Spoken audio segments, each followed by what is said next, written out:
Fala galera, beleza? Sejam bem-vindos aí a mais um vídeo. No vídeo de hoje a gente vai falar do VGHF11, o hedge fund da Valora. Trocar uma ideia aí sobre ele, ver como é que tá, ver como que o fundo está se comportando, né, nesse período de deflação. A gente teve a primeira renda parcialmente afetada pela deflação, o próximo rendimento que vem agora nessa próxima Datacom já deve ser um rendimento um pouco mais afetado e tudo. E a grande pergunta é: o que vai acontecer com esse fundo? Para onde vai o rendimento, né? Acho legal a gente conversar um pouco sobre isso. A função de um hedge fund é investir em várias classes de ativo e ele está sempre ali operando, digamos, na média, né? Aquela coisa que eu já comentei outras vezes, né? Às vezes uma classe, uma parte da classe de ativos dele vai estar ruim, a outra vai estar boa e tal, e aí ele vai trabalhando com essa diversificação. Até porque ele tem 84 ativos diferentes. Cara, é muita coisa, hein? Carteira bem diversificada. O fundo pagou 12 centavinhos por cota, ele já vem pagando esse patamar de 12 aí nos últimos meses, né? No início, esse fundo pagava 18 centavos e tal, um pagamento bem vultoso, e aí foi caindo, caindo, caindo, e agora tá aí meio que estável nesse patamar de 12, né? Ele comenta um pouco do pouco do lucro contábil, teve impacto positivo, enfim, nada que a gente tem que se preocupar, né? O patrimonial dele também sobe, porque ele tem ação, ele tem FII, aí essas classes sobem, leva junto toda essa questão. Ele tem aqui, né, carteira de renda. O que a gente tem na carteira de renda? Renda é o que ele quer carregar, né? São ativos, né, como o próprio nome fala, geradores de renda. Então ele comprou 43 milhões de reais em 4 diferentes CRIs, sendo que foi 31 milhões indexado ao CDI. O bom desse fundo, pessoal, como ele não é um fundo muito grande, tem 600 milhões de reais, tem um fundo médio, ele ainda consegue se movimentar com certa facilidade, né? Então ele foi lá, comprou bastante coisa indexada ao CDI. A gente vai ver como é que tá a indexação da carteira dele já já. E essa parcela indexada ao CDI vai ajudar o fundo a passar de forma um pouco mais light pela deflação. Também ele comprou um pouco de FDIC e um pouquinho de fundo de recebíveis, e especialmente vinculados à inflação. E por que ele fez isso? Né? Muitas vezes vocês estão se perguntando, cara, por que o fundo comprou fundo de recebível vinculado à inflação, sendo que a tendência é que o rendimento caia? Porque ele está sendo malandro e jogando no contraciclo, né? Qual que é a pegada? Se tá todo mundo fugindo de fundos de indexado a IPCA, você ir atrás vai pegar um preço legal. Então, nada anormal. Tipo, ele tem que fazer isso mesmo. O ideal é que ele faça isso, né? Claro que ele tem que ir balanceando entre comprar CDI e tal. Enfim, é sempre um jogo de gerir o dinheiro de fato, né? Carteira valor, que é o que ele compra para fazer ganho, eles venderam aí 6 milhões e 300 mil de ações e cotas de fundo imobiliário. A gente vai conversar um pouco das vendas dele. E ainda compraram um pouquinho investimentos adicionais nos equities da carteira. Carteira de fundo imobiliário antes era 22,8%, mês anterior, agora está 21,7%. Fizeram uma venda aí de 1,1%, uma redução. O número de cotistas cresceu para caramba, né? Olha só, cresceu 21%. Cara, é muita gente, né? Esses fundos base 10, pessoal, a tendência é que ele sempre tem esse número grande de cotistas, até porque ele abrange a maior parte dos investidores e tal. Enfim, para mim, eu não vejo. Muita gente pergunta: será que vale a pena investir nesse fundo que é base 10 ou investir nesse outro que é base 100? E coloca a base do fundo como se fosse algo determinante para a escolha. Não é, galera. Não importa se é 10, se é 100, se é 500, se é 1.000, 10 mil, 50 mil. O que importa ainda mais um fundo de dívida, como é que tá o PVP? Porque você pode ter um fundo base 10 rodando super caro em relação ao PVP e o fundo base 100 barato. Então olhem isso, esqueçam essa questão de que o fundo base 10 está barato porque é 10 reais. Não, ele pode ser um fundo de 10 reais e está extremamente caro, né? Enfim, só para deixar isso claro, né? Uma ou outra pessoa vem com essa dúvida. É legal de comentar. A carteira dele, como a gente já comentou, que é bem diversificada, né? E a gente consegue ver várias posições indexadas no CDI, a gente vai conversar disso já já. Tem FDIC também aqui no meio. Temos aqui a carteira de fundo imobiliário dele, né?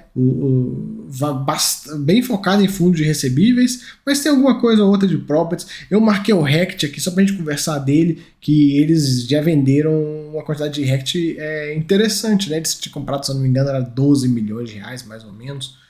Enfim, estão fazendo uma venda aí bem interessante com o RECT. As ações que eles têm, né? Muita ação de shopping, né? BR Malls, Allianz Sonai, Multiplan.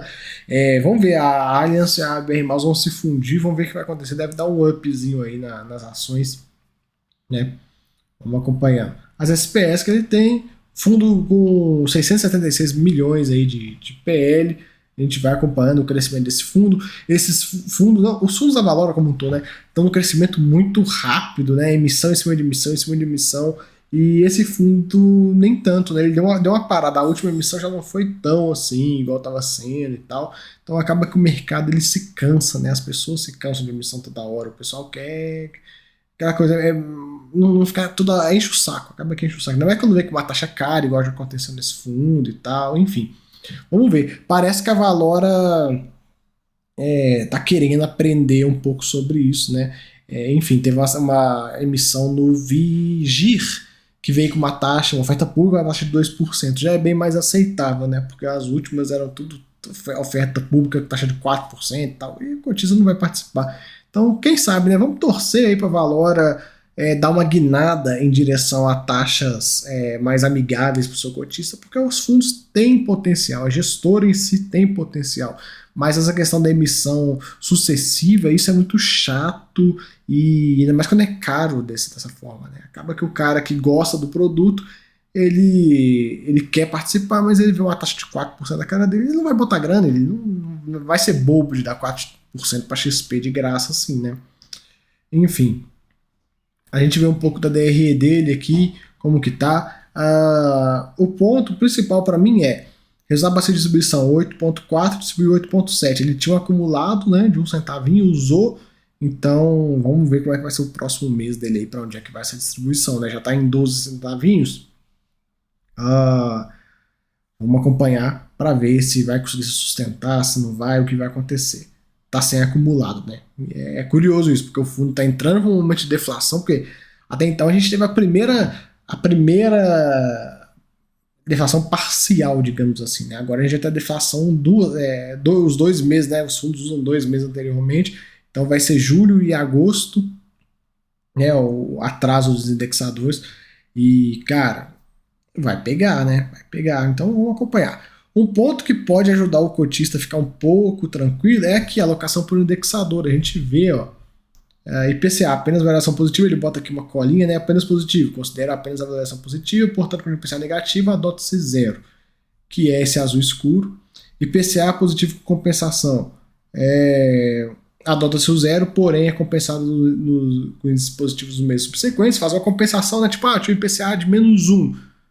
E aí ele vai compensando nos próximos. Não é aquela coisa, não é igual o primeiro. O primeiro caso, se tiver um IPCA de -1, o devedor que se dane. Ele vai ficar no 0 e aquele -1 já era, meu irmão, perdeu.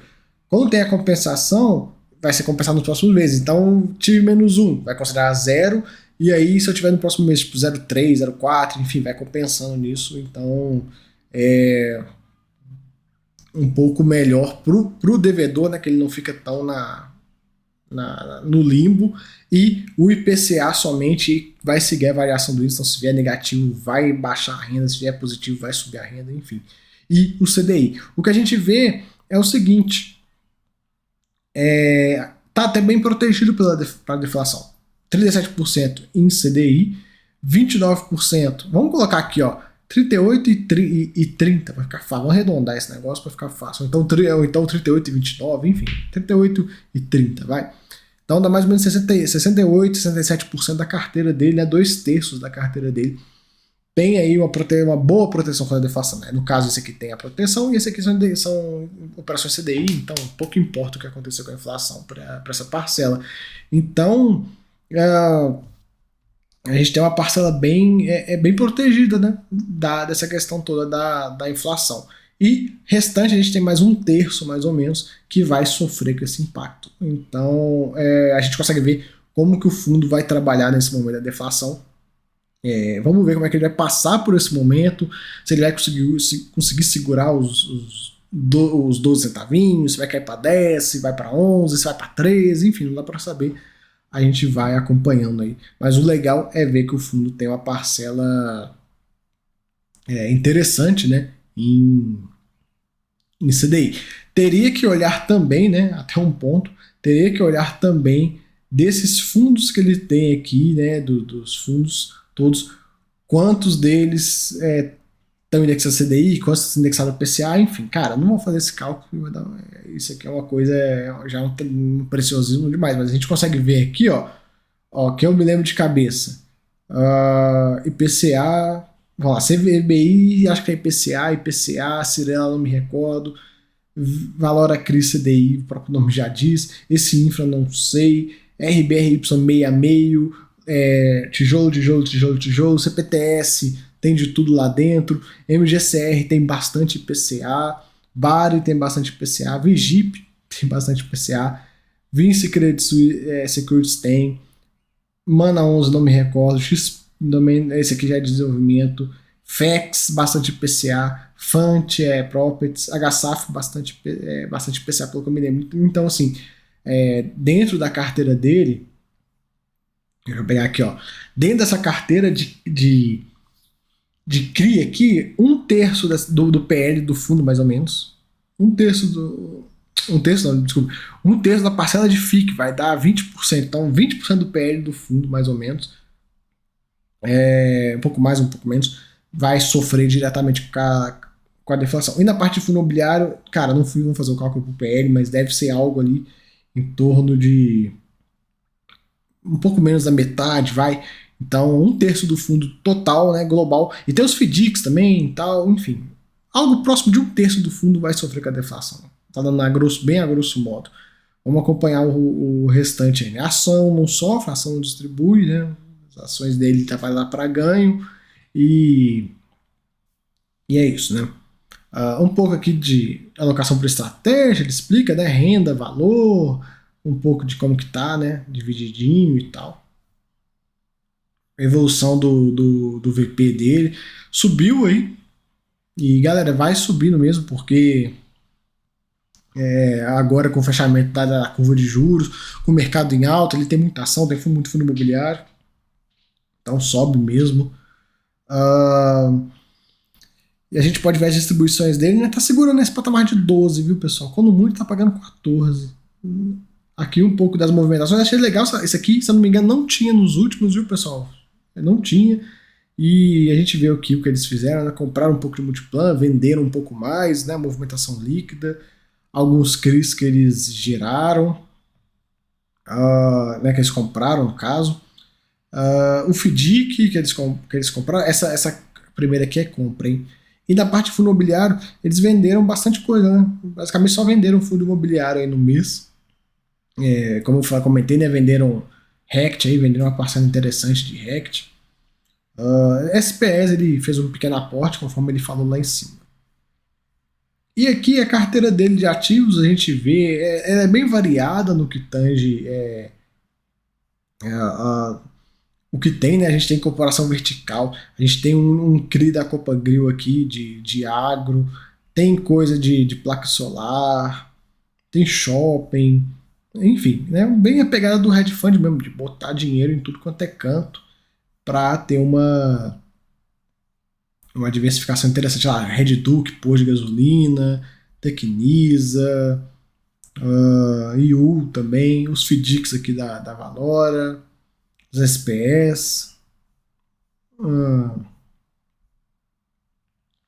E é basicamente isso, galera. Para fechar o relatório, a liquidez desse fundo é boa, né? Fundo base 10 no geral, a liquidez é boa. Não tem como fundo base 10, liquidez ruim é difícil. No mais, vamos acompanhando aí. Eu estou muito curioso para ver tanto esse fundo como os outros hedge funds também, como é que eles vão passar nesse momento. Será que eles vão conseguir passar por esse momento de deflação melhor que os fundos de CRI? Ou será que eles vão passar igual e tal? Enfim, vamos acompanhar aí. Qualquer novidade eu trago para vocês. Valeu, até a próxima. Fui.